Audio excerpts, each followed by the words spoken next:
Berebutlah kamu, berusahalah kamu untuk mendapatkan nafahat dari Allah.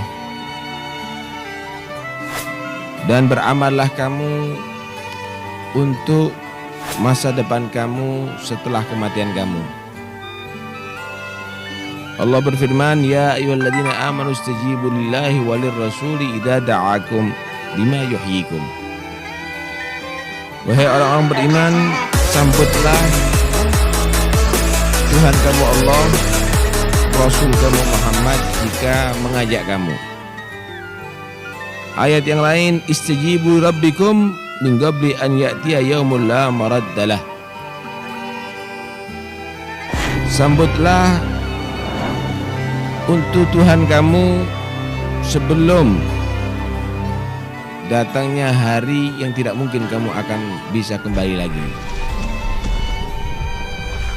Ayat yang lain, ya ayyuhalladzina amanu la tulhikum amwalukum wala auladukum an dzikrillah wa may yaf'al dzalika fa ulaika humul khasirun. Wahai orang-orang yang beriman, janganlah merupakan kamu harta-harta kamu, anak-anak kamu daripada berzikir kepada Allah. Siapa yang melakukan itu, maka mereka dinyatakan orang-orang yang merugi. Sebelum engkau nantinya berharap dan berucap, Rabbi laula akhartani ila ajalin qarib fa asaddaqa wa akum minas salihin. Seandainya ya Allah engkau menunda untukku ke waktu yang sebentar aja, tunda sebentar. Udah mau mati, mau dicabut nyawa, dia menyatakan sebentar ya Allah, tunda sebentar, aku akan sedekahkan seluruh hartaku dan aku menjadi orang yang saleh. Walan yuakhirallahu nafsan idza jaa ajaluha, dan tidak akan Allah mengakhirkan seorang pun jika datang telah ajalnya. Wallahu khabirum bima ta'malun, dan Allah Maha memberi kabar nantinya terhadap apa yang telah dilakukan oleh manusia dan membalasnya sesuai dengan perbuatannya. Jika kamu tidak bisa sadar, tidak dapat mengingat kembali dengan firman Tuhan kamu, kira-kira apa yang masih bisa membuat sadar kamu? Kalam siapa lagi kalau sudah kalam Rabbak tidak bisa mengobati kamu? Kalam siapa lagi yang akan bisa mengobati? Iqtaraba linnasi hisabuhum wa hum fi ghaflatin mu'ridun. Udah dekat kepada manusia hisab mereka, tapi mereka tetap menjadi orang yang lupa kepada Allah Subhanahu wa taala.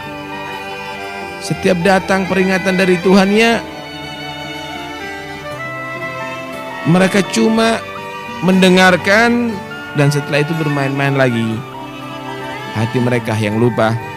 Ma ya'ti min dzikrin min rabbi muhdatsin illa istama'uhu wa hum yal'abun lahiyatan qulubuhum.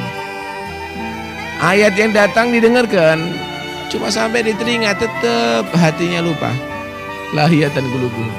Main-main, tetap aja berbuat dosa. Apa sih faedahnya majelis seperti begini? Faedahnya supaya kita bisa mikir, sadar, kembali kepada Allah Subhanahu wa taala. Orang kalau mau masuk pasar, dia masuk pasar tapi nggak bawa modal, nggak bawa bekal, nggak bawa barang, dia keluar dalam keadaan hampa, kosong. Begitu juga kita masuk ke majelis ini nggak bawa hati yang benar, nggak bawa niat yang baik, keluarnya kosong, tetap aja amalnya nggak berubah, nggak ada peningkatan ibadah. Kenapa sih manusia itu bisa bangkrut nanti di akhirat? Itu semuanya karena tidak mau dengarkan lagi kalamnya Nabi, kalamnya Salaf, kalamnya Haddad, kalam Al-Ghazali, Artinya hanya cukup didengar, tidak pernah diresapi, direnungi, dan diingat kembali. Walahum adhanun la yasma'una biha ulaika kal an'am bal hum adall. Manusia sebagian mereka mempunyai telinga, tapi mereka tidak mendengarkan yang hak. Mereka adalah binatang ternak, bahkan lebih jelek daripada binatang ternak. Bukan manusia lagi itu. Kenapa dikatakan manusia itu lebih jelek daripada binatang ternak? Karena binatang ternak memang gak punya akal, gak ngerti. Kalau kita kan udah diberi akal oleh Allah Subhanahu wa ta'ala, cuma akal tidak kita gunakan dengan semestinya. Kita bisa mikir tapi gak bisa beramal. Rasulullah bersabda, taraktum fikum wa'idhain, aku tinggalkan kepada kamu dua penasihat. Penasihat yang jitu, natik wa samit. Ada penasihat yang berbicara, ada yang gak berbicara. Amman natik,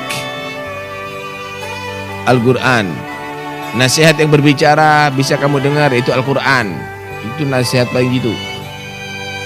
Wa amma samit, adapun nasihat yang enggak berbicara, al-maut, mati. Itu nasihat yang paling gitu. Setiap hari mungkin atau dalam seminggu ada berapa kali kita menguburkan orang.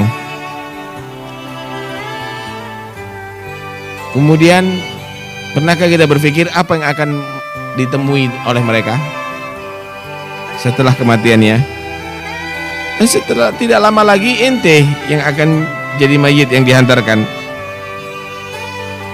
Kita ini adalah raha'in lil fana. Kita ini adalah ibarat barang-barang gadaian, jaminan-jaminan untuk kematian. Artinya pasti kita akan direnggut oleh kematian. Kita ini ibarat ghanam murbatin lil maut. Kita ini ibarat kambing yang memang mau disembelih. Dibeli kambing untuk disembelih. Kita juga demikian untuk kematian, cuma bukan disembelih, tapi untuk kematian. Satu persatu akan diambil nantinya dan akan habis semuanya.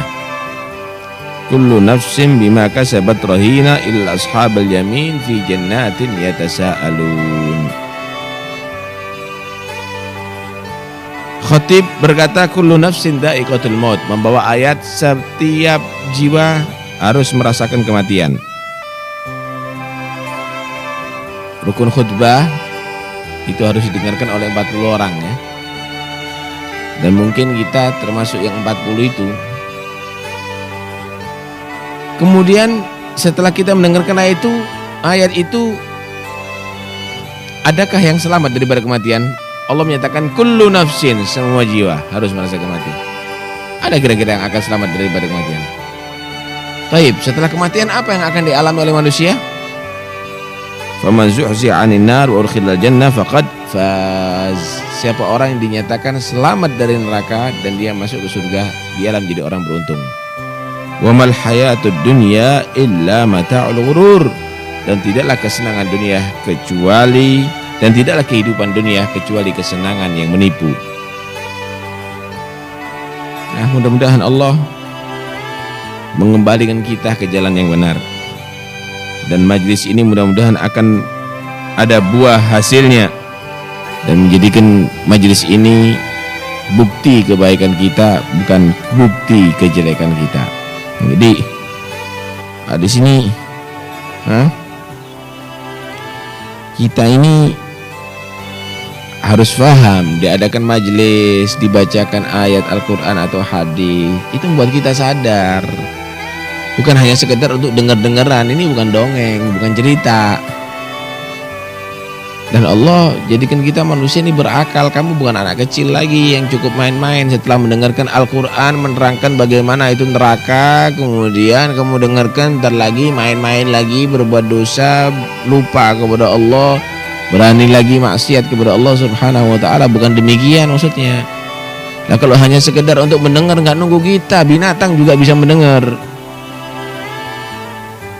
Tapi hati mereka memang binatang nggak punya akal, nggak bisa mikir. Kalau kita lahiyatan qulubuhum, hatinya yang memang lupa kepada Allah Subhanahu wa taala. Dan ini adalah berbahaya sekali. Karena itu koreksi setiap saatnya diri kita. Al-Quran kita dengarkan tujuannya untuk supaya kita ini bisa terobati daripada penyakit hati ini, penyakit lupa ini, penyakit sedang berbuat dosa ini. Bukan berarti hanya sekedar untuk dengar-dengaran aja. Mudah-mudahan insyaallah Allah membuka segala menutup hati kita, menjadikan kita orang yang sadar. Terima kasih.